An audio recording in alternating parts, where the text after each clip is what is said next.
Afternoon and শুভ দুপুর। কেমন আছো তোমরা সবাই? তো আজকে আর একটা সানডে দুপুরবেলায় কিন্তু আমি বেরিয়ে পড়েছি। তো বুঝতেই পারছো এটা কিন্তু একটা মিনি ট্রাভেল ব্লগ। তো পালপাড়া স্টেশন থেকে 10 টাকা টিকিট কেটে আমি কিন্তু ট্রেনে উঠে পড়েছি।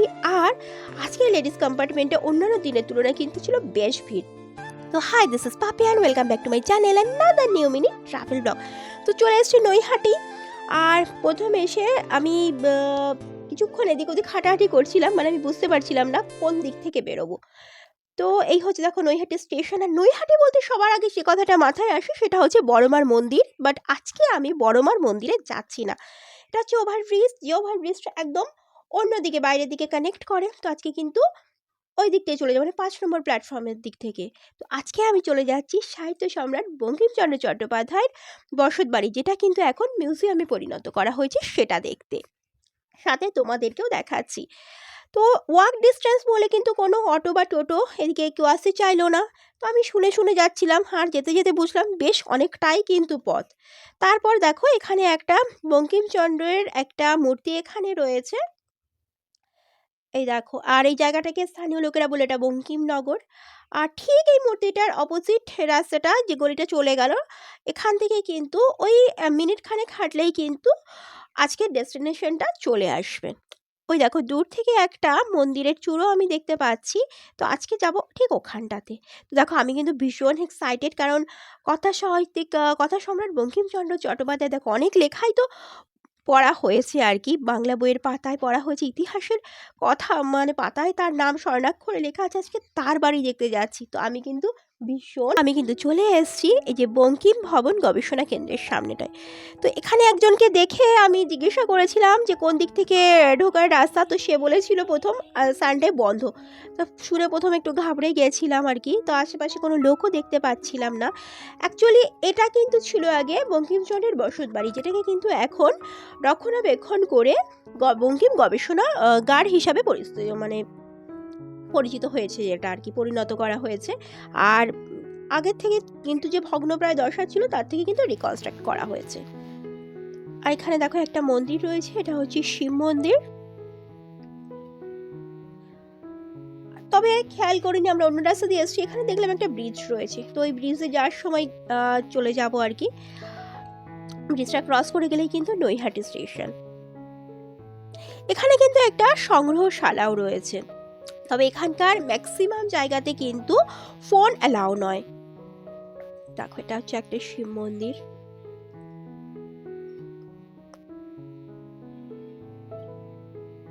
ওখানে একটা শিবের মূর্তি রয়েছে, এটা শিবলিঙ্গ রয়েছে। আর এটা হচ্ছে দেখো, এটা হচ্ছে বঙ্কিম গবেষণাগার। তবে এখান থেকে কিন্তু 10 টাকা দিয়ে তোমাদেরকে টিকিট সংগ্রহ করতে হবে মিউজিয়ামটায় যাওয়ার জন্য। আর এখানেও কিন্তু ভিতরে একদম ফটোগ্রাফি ভিডিওগ্রাফি কোনো কিছুই অ্যালাউ নয়। এখানে যেতে হলে কিন্তু জুতোটা খুলেই যেতে হবে। আর এখানে কিন্তু বঙ্কিমচন্দ্রের হাতের লেখা অনেক জিনিসই রয়েছে। দেখো এটা হচ্ছে বসতবাড়ি, আর একটা হচ্ছে যেটা সেন্ট্রাল লাইব্রেরি। তো আমি এখানে দাঁড়িয়ে তো আছি, আমি জানি না ভেতরে কতটা ফটোগ্রাফি অ্যালাউ করবে। যদি করে তো আমি খানিকটা নিশ্চয়ই ক্লিক করার চেষ্টা করব তোমাদের সাথে শেয়ার করার জন্য।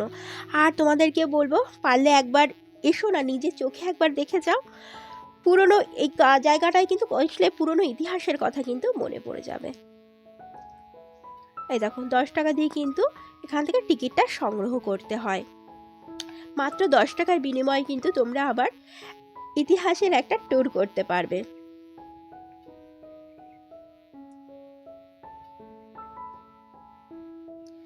আর এটার ওপেনিং টাইম হচ্ছে সকাল 11টা থেকে 5টা, মঙ্গল থেকে শুক্র ও রবিবার।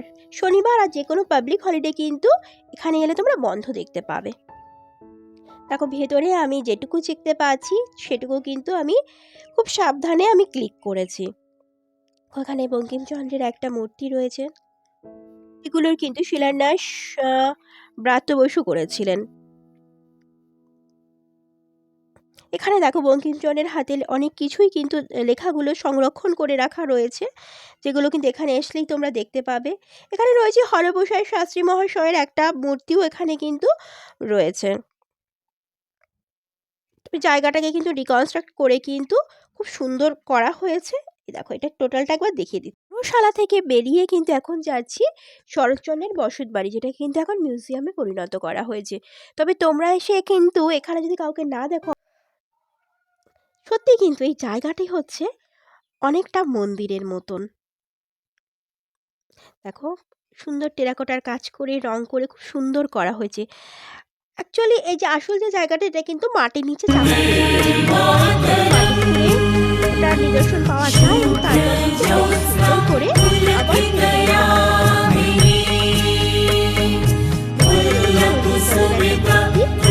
আর দেখো সামনে সুন্দর করে লেখা আছে আলপনা।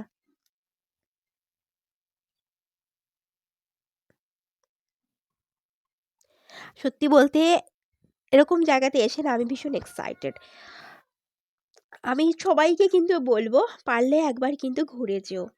এগুলো জানো তো, এগুলো কিন্তু এই যে ইতিহাসের কথা জানাই, যে বাংলা সাহিত্যে যেটুকু নিদর্শন এখানে এলে আমরা দেখতে পাই, আমার মনে হয় সবারই জানো তো একটু পরিচিত হওয়াটা ভালো।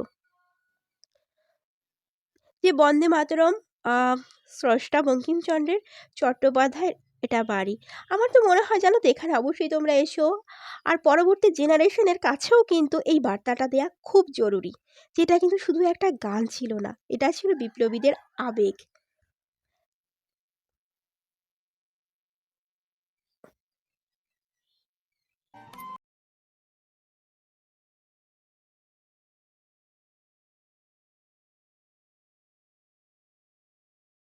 আর সেই বন্দে মাতরম গ্রহণের স্রষ্টা হলেন বঙ্কিমচন্দ্র চট্টোপাধ্যায়। 1848 সালে 26শে জুন নর্থ পরগনা জেলার নৈহাটি শহরে কিন্তু তার জন্ম হয়, কাঁঠালপাড়া গ্রামে।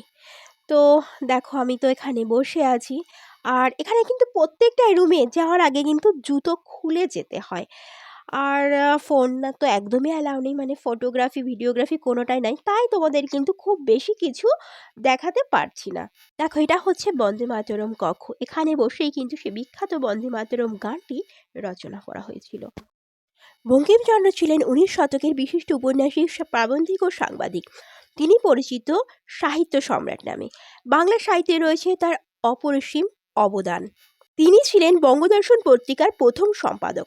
তার প্রথম উপন্যাস দুর্গেশ নন্দিনী, যা বাংলা সাহিত্যের প্রথম ও সার্থক উপন্যাস। তার ছদ্মনাম ছিল কমলাকান্ত। কপালকুণ্ডলা, বিষবৃক্ষ ইত্যাদি তার আরও অনেক বিখ্যাত উপন্যাস, যা বাংলা ভাষাকে কিন্তু নতুন রূপে সমৃদ্ধ করেছে।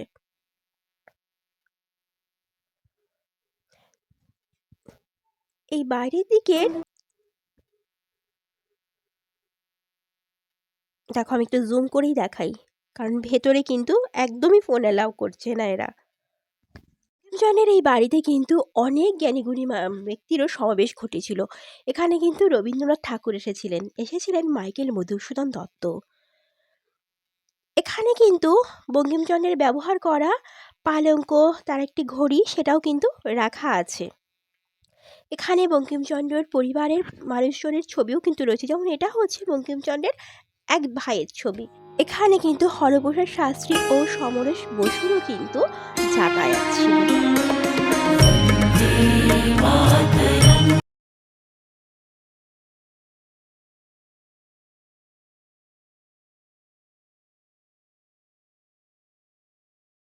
দেখো এই কক্ষতে কিন্তু রয়েছে বঙ্কিমচন্দ্রের ব্যবহার করা পালঙ্ক, তার একটা দেয়াল ঘড়ি, একটা আলমারি, আর কিছু ফটো রয়েছে। দেখো করিডোরটা কিন্তু অসাধারণ। রয়েছে বঙ্কিমচন্দ্রের আসল যে বসত বাড়ি, তার কিন্তু একটা ইট সংরক্ষণ করে রাখা রয়েছে।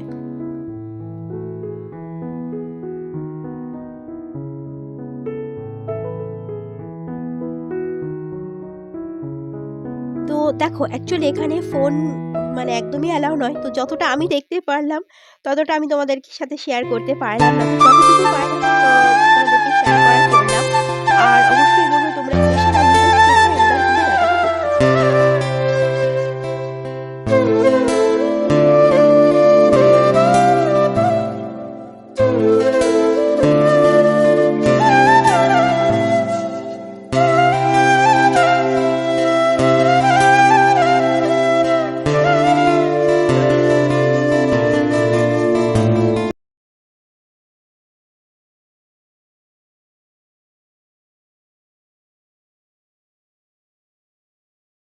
জানা অজানা অনেক ইতিহাস এখানে কিন্তু জানার পর দেখার পর আমি কিন্তু বেরিয়ে এসেছি। আর যে ব্রিজটা আমি দেখিয়েছিলাম তোমাদেরকে ঢোকার সময়, সেই ব্রিজটা দিয়েই কিন্তু ওই সাইডটা যাবো, আর ওদিকে কিন্তু একটা অনেক পুরনো একটা মন্দির আছে, সেটাও তোমাদেরকে কিন্তু দেখাচ্ছি। এই দেখো, যখন ট্রেন দেখো যায় নৈহাটি ক্রস করে, ট্রেন থেকে কিন্তু ঠিক এরকম লাগে দেখতে। এই দেখো, ট্রেন থেকে কিন্তু ওই যে চূড়োটা দেখা যায়। তারপর দেখো আমরা এই মন্দিরটা চলে এসেছি। এই মন্দিরটা কিন্তু স্বাধীনতার আগের তৈরি হয়েছিল। মন্দিরের ছাদটা অনেকটা নিচু, আর এখানে একটা শিব মন্দির রয়েছে। এই দেখো, এখানকার যে কারুকার্যগুলো রয়েছে, দেখো এখানে দেবী দুর্গার যে প্রতিমাটা আঁকা রয়েছে, প্রতিমার দেয়ালে যে পেন্টিংটা করা রয়েছে, অনেকটা কিন্তু ভারত মাতার মতন করে রূপ দেওয়ার চেষ্টা করা হয়েছে। এটা ছাদটা অনেকটাই নিচু। দেখো মন্দিরের দেয়ালগুলোতে, থামগুলোতে খুব সুন্দর সুন্দর, পিলারগুলোতে খুব সুন্দর সুন্দর ছবি করা রয়েছে, ডিজাইন করা রয়েছে। এই দেখো, রংটা নতুন করে করা হয়েছে, তবে কিছু কিছু জায়গায় ছাদটা কিন্তু ভেঙে গেছে আর কি, সেখানে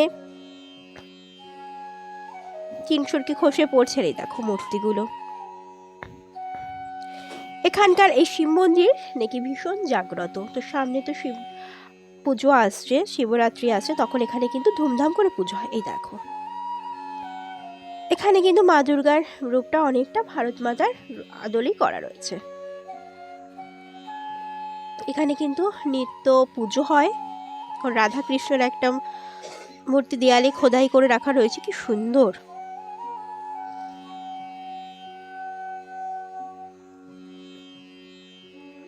মা কালীর এই মূর্তিটা দেখো কি সুন্দর করে দেয়ালে ফুটিয়ে তোলা হয়েছে। বেশ বড় কিন্তু, জানো তো মন্দিরটা।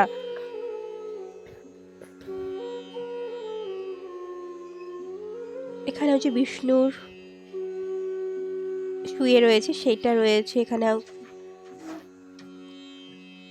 দেখো একদম রোড সাইডে কিন্তু অনেক বড় মন্দিরটা। এখানে কিন্তু ফ্যান রয়েছে, বসার জায়গা রয়েছে। শিবরাত্রি বা নীল পুজোর সময় কিন্তু এখানে অনেক ভক্তের কিন্তু সমাগম ঘটে। এরপর কিন্তু আমরা চলে এসেছিলাম গঙ্গার ধারে, বড়মার মন্দির ক্রস করে। কারণ বড়মার মন্দিরে বিকেলবেলা তো প্রায় 1000 জনের বেশি ভিড় ছিল, তো সেখানে আর যাইনি, গঙ্গার ধারে চলে এসেছিলাম। এখানে এলে মনে হচ্ছে যেন একটা ছোটোখাটো মেলা বসে আছে, অনেক জিনিসপত্র এখানে পাওয়া যায়। আর এই যে লাল লাল চণ্ডীগুলো, যেগুলো ওই পুজোর সামনে যেগুলো যারা মানত করে, এখানে এসে কিন্তু বাঁধে।